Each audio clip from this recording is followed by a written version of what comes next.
Stop. What do you have with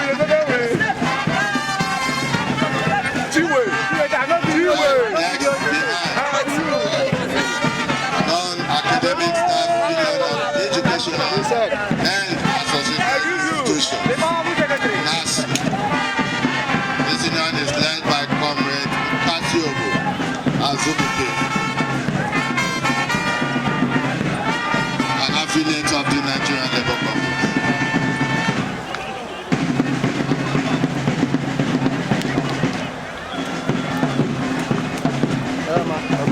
And Radio, Television, Theatre and Art Workers Union.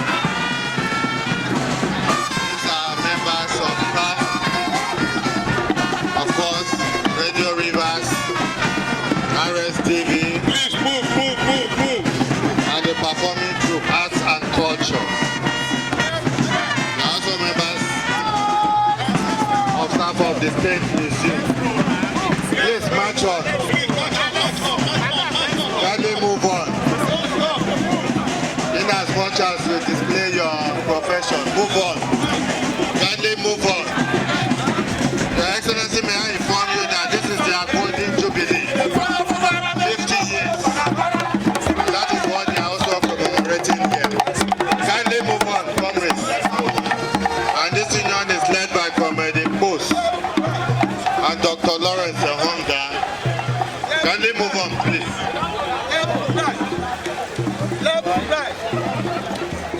And now celebrating 50.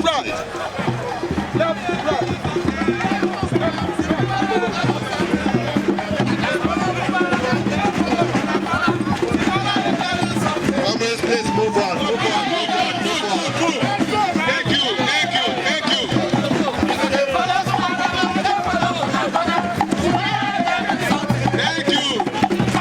We see you.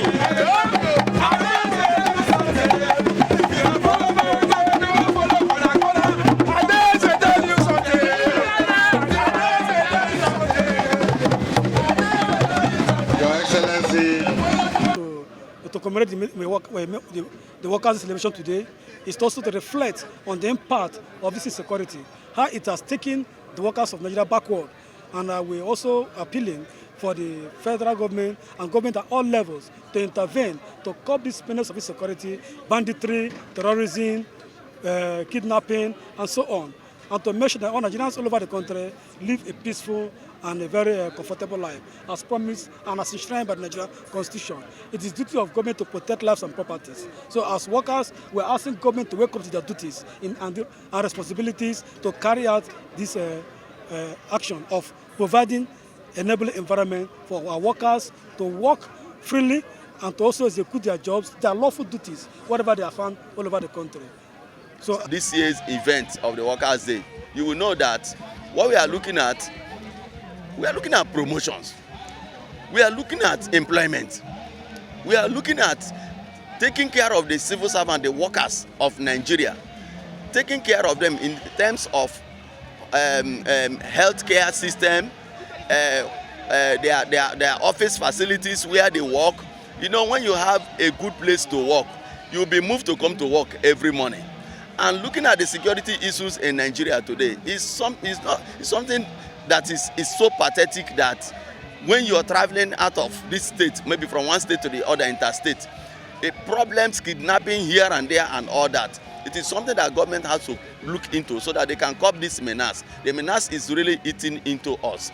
But for the workers, most especially, we want to plead with the government to look at promotions, to look at increase of minimum wage, because the government of the day promised us that every three years that they will increase minimum wage.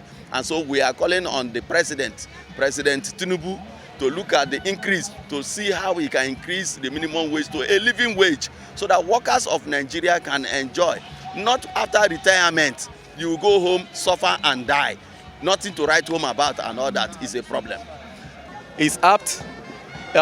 It's on insecurity, poverty, bane. You know, it's the bane of workers. It's bane for decent work. Because first of all, you need security. Nobody can work in an insecure environment. Where you go to work or you come back and you are not sure, maybe you are afraid that you'll be kidnapped or you'll be killed. you cannot give your best. But when you are secure, when you are sure, and the environment, your workspace is safe, then you can put in your best. Again, poverty. Like now you look at our minimum wage, we have 70,000 naira minimum wage. If you look at the current price of commodities, you now see that your minimum wage can hardly take you home. When you buy a liter of fuel for over 1,300 naira, then you now look at how much it's going to cost you, to even come to work. If you don't have electricity, you have to buy fuel to power your generator. You have things in the refrigerator and all of that. So it brings cost of living to be very, very high. So even that 70,000 minimum wage can hardly take you home. And so if you want workers to give their best, then they have to have a living wage. You have to have a salary that will be enough. Or if you don't want to increase the salary, then there has to be a stabilization. Even in developed countries, they have subsidies for things. They have energy subsidy and all of that. But right now, as we speak with you, there is nothing that this government is subsidizing. Only what we are doing is an increase of taxation, and it takes back again the little salary that you pay to workers. And so workers cannot give in their best in that kind of situation.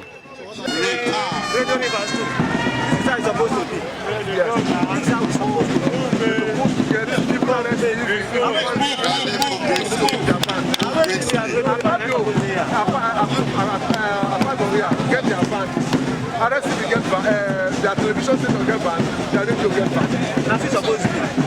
Every government will function. And everybody was supposed to The form is state, but our home and politics. Musicians, employers.